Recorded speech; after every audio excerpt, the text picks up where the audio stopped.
اب کوئی آ رہا ہے، راستے میں ہے، آپ نے میٹنگ کا ٹائم دیا تھا، ملاقات کا ٹائم دیا تھا، آپ نے اس سے پوچھا کہ کب پہنچ رہے ہو، بس میں پہنچنے ہی والا ہوں، جبکہ ابھی وہ اپنے گھر سے نکلا بھی نہیں ہے۔ آپ جتنے بجے پہنچیں گے تو دوسرے کو پتہ تو چل ہی جائے گا۔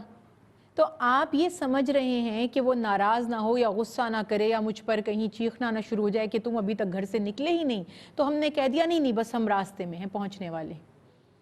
اس طرح کے معاملات جو ہوتے ہیں، کوئی ڈرائیور پک کرنے کے لیے آ رہا ہے، اس نے غلط بیانی کر دی۔ بعض دفعہ لوگ یہ کہتے ہوئے ملے کہ جو جھوٹ بولتا ہے وہ بچ جاتا ہے، جو سچ بولتا ہے اس کی شامت زیادہ آ جاتی ہے، اس کو زیادہ کام بتا دیے جاتے ہیں، اس کی زیادہ پکڑ کر لی جاتی ہے۔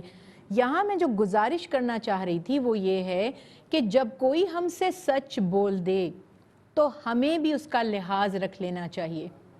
آپ کے کسی ملازم سے کوئی کوتاہی ہو گئی ہے، کسی معاملے میں لیٹ ہو گیا ہے، کوئی ایسا معاملہ ہے، یا جب ہم چھٹی کر لیتے ہیں، کوئی اور کام ہے اہم، بیمار نہیں ہے، بیمار کہہ دیا کہ بیمار ہے، یا کوئی بڑا بات بتا دی فلاں کا انتقال ہو گیا تھا، تب تو ہمیں چھٹی مل جاتی ہے۔ لیکن اگر ہم بتا دیں کہ کوئی گھر کا کام تھا، یا شاپنگ کرنے جانا تھا، یا کسی عزیز رشتہ دار کے ہاں جانا تھا، یا کوئی مہمان آ گیا تھا اسے ریسیو کرنا تھا، تو پھر جو ہمارے باسز ہوتے ہیں، جو ہمارے مالک ہوتے ہیں، یا جہاں پر ہم جاب کر رہے ہیں، تو وہ کیا کہتے ہیں، غصے میں آ جاتے ہیں، ناراض ہو جاتے ہیں۔ اب یہ رویہ دوسرے کو جھوٹ بولنے کی طرف آمادہ کر رہے ہیں۔ تو پہلی بات تو یہ کہ جھوٹ بولنے والا اللہ کا خوف رکھے، اللہ سے ڈرے، اور دوسرا پہلو یہ کہ جس سے سچ بولا جا رہا ہے تو پھر وہ بھی اس کی رخصت کو قبول کرے۔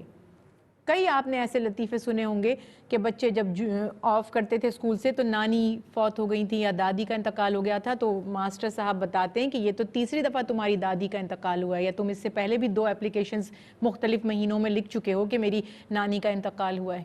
تو یہ معاشرے میں کبھی کبھی ہم سچ سننا نہیں چاہتے، ہم سچ پر اتنا برہم ہو جاتے ہیں، اتنا غصہ کرنے لگتے ہیں کہ دوسرے کو ڈر کر جھوٹ کا سہارا لینا پڑتا ہے۔ تو دونوں فریقین کو ایک دوسرے کی مدد کرنی پڑے گی۔ ہمیں بھی خیال رکھنا چاہیے، بچے سے کوئی غلطی ہو جاتی ہے، وہ سچ بتا دیتا ہے تو ہم خاموش ہو جاتے ہیں کہ چلو اس نے سچ تو بتایا۔ اب اس پہ آپ برس پڑیں گے تو نیکسٹ ٹائم وہ آپ کو سچ نہیں بتائے گا، کیونکہ وہ یہ کہے گا کہ میں نے اس دفعہ سچ بتا دیا تھا تو آپ اتنے زیادہ ناراض ہو گئے تھے، باتوں کو چھپانے لگے گا۔ یہ بچہ گھر سے سیکھتا ہے۔ پھر بچہ ہم سے سیکھتا ہے جب ہم اس سے کہتے ہیں کہ بتا دو، فون اٹھاؤ اور کہہ دو میں گھر پر نہیں ہوں۔ ہم اپنے بچے کو بتا رہے ہیں کہ بیٹا جھوٹ بولنا بری بات ہے، تو بچہ کیا دیکھ رہا ہے کہ ہم اس سے خود کہہ رہے ہیں کہ یہ بات کہہ دو۔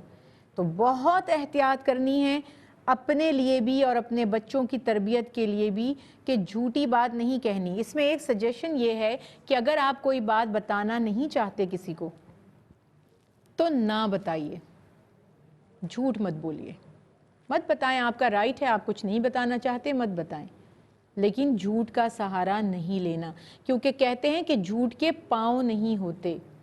جھوٹ کبھی دائمی کامیابی کا ذریعہ نہیں بن سکتا۔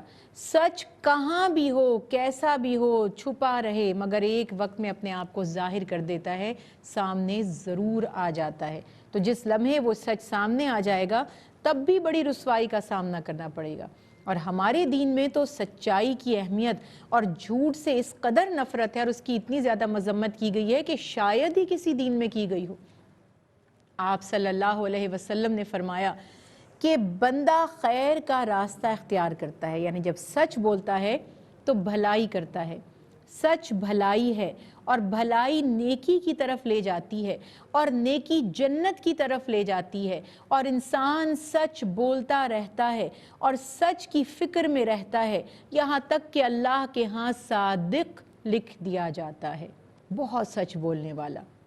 اور جھوٹ گمراہی کی طرف لے جاتا ہے، گناہ ہے، گمراہی کی طرف لے جاتا ہے، اور گمراہی دوزخ میں لے جانے والی ہوتی ہے۔ اور انسان جھوٹ بولتا رہتا ہے اور جھوٹ کی فکر میں رہتا ہے، یعنی تدبیریں کرتا رہتا ہے، حالانکہ حتیٰ کہ اللہ کے ہاں کذاب لکھ دیا جاتا ہے۔ منافق کی نشانیوں میں سے بھی آپ صلی اللہ علیہ وسلم نے فرمایا کہ جب وہ بات کرتا ہے تو جھوٹی بات کرتا ہے۔ اور ایک حدیث مبارکہ میں نبی کریم صلی اللہ علیہ وسلم نے فرمایا اگر تم چاہتے ہو کہ تمہیں اللہ کی اور میری محبت حاصل ہو جائے تو سچی بات کرو۔ یعنی سچ بولو، جھوٹ سے اجتناب کرو، جھوٹ سے بچتے رہو۔ ہمارے بزرگ کہا کرتے تھے کہ ایک جھوٹ کو چھپانے کے لیے 100 جھوٹ بولنے پڑتے ہیں، یعنی یہ ایک ایسی دلدل ہے کہ جب ایک دفعہ آپ اس میں گر جائیں تو پھر نکلنا مشکل ہو جاتا ہے، جتنے ہاتھ پاؤں مارتے ہیں اتنے ہی اندر دھستے چلے جاتے ہیں۔ معاملات میں بھی سچائی کو اپنانا ہے، کردار میں بھی سچائی نظر آنی چاہیے، عقیدے میں بھی سچائی نظر آنی چاہیے، اعمال میں بھی سچائی نظر آنی چاہیے۔ سچ سے وقتی طور پر کوئی مشکل ہو سکتی ہے لیکن اس کا نتیجہ دائمی ہوگا اور اچھا ہوگا، اور جھوٹ سے وقتی طور پر آپ کی بچت ہو سکتی ہے، کوئی مفاد کوئی فائدہ حاصل ہو سکتا ہے، لیکن بالآخر جھوٹ سامنے آ جائے گا، ایکسپوز ہو جائے گا۔ دنیا میں بھی لوگوں کا ٹرسٹ ختم ہو جاتا ہے، لوگ ایسے شخص کی عزت نہیں کرتے، وہ ان کی نظروں سے گر جاتا ہے، اور آخرت میں بھی اللہ کی رحمت سے مایوس ہونا پڑے گا۔ اللہ تعالی ہمیں یہ ہمت عطا فرما دے۔ اور میں پھر یہی کہوں گی کہ جب لوگوں کے ڈر سے سچ بولنے کی جرت نہیں ہوتی تو سوچنا چاہیے کہ لوگ نہیں بلکہ اللہ اس بات کا حقدار ہے کہ اس کا ڈر رکھا جائے، اس کی ناراضگی سے ڈریں۔ انشاءاللہ اللہ تعالیٰ سچ بولنے میں آسانی فرمائے گا، جھوٹ سے پرہیز کرنے میں مدد دے گا، اور جس لمحے جھوٹ منہ سے نکلنے لگے تو سوچ لینا چاہیے کہ اس کا انجام کیا ہے، اور مذاق میں بھی جھوٹ نہیں بولنا چاہیے۔ اللہ تعالی ہمیں سچ بولنے کی اور سچوں کے ساتھ شامل ہونے کی توفیق عطا فرمائے۔ وما علینا الا البلاغ المبین۔